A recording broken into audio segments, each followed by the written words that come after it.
Sénèque, lettre 96. Adhérer à la volonté de Dieu. La vie est une guerre. Et tu t'indignes encore de quelque chose, et tu te plains et ne comprends pas qu'il n'y a dans tout ceci d'autre mal que ton indignation et tes plaintes. Si tu me demandes mon sentiment, je ne vois de malheureux pour l'homme de cœur que la croyance qu'il y aurait ici-bas quelque malheur pour lui. Je ne me souffrirai plus moi-même du jour où quelque chose me deviendra insupportable. Je me porte mal, c'est dans ma destinée.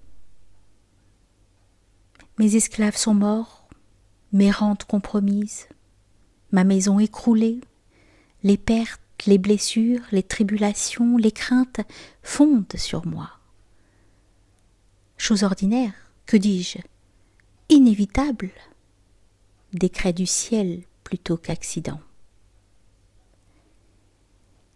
Si tu veux en croire un ami qui te découvre avec franchise le fond de son cœur, dans tout ce qu'on appelle disgrâce et rigueur, voici ma règle.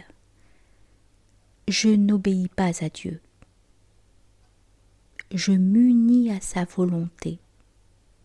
C'est par dévouement, non par nécessité, que je le suis. Quoi qu'il m'arrive, j'accepterai tout sans tristesse, sans changer de visage. Jamais je ne paierai à contre-cœur mon tribut.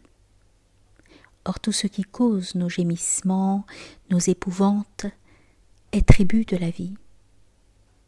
Quant à en être exempt, Lucilius, ne l'espère, ne le demande pas.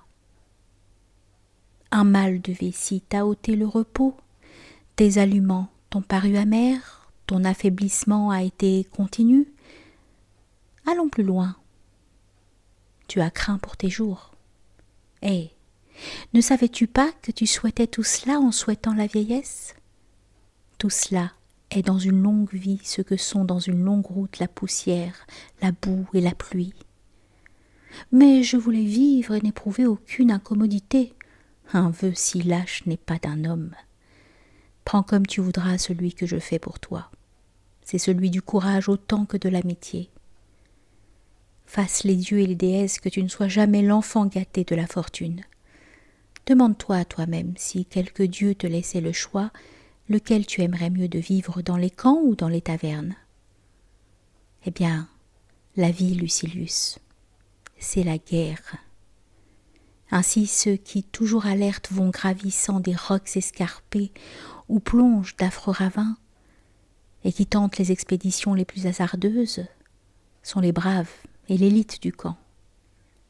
Mais ceux qu'une ignoble inertie, lorsqu'autour d'eux tout travail, enchaîne à leur bien-être, sont les lâches qu'on laisse vivre par mépris.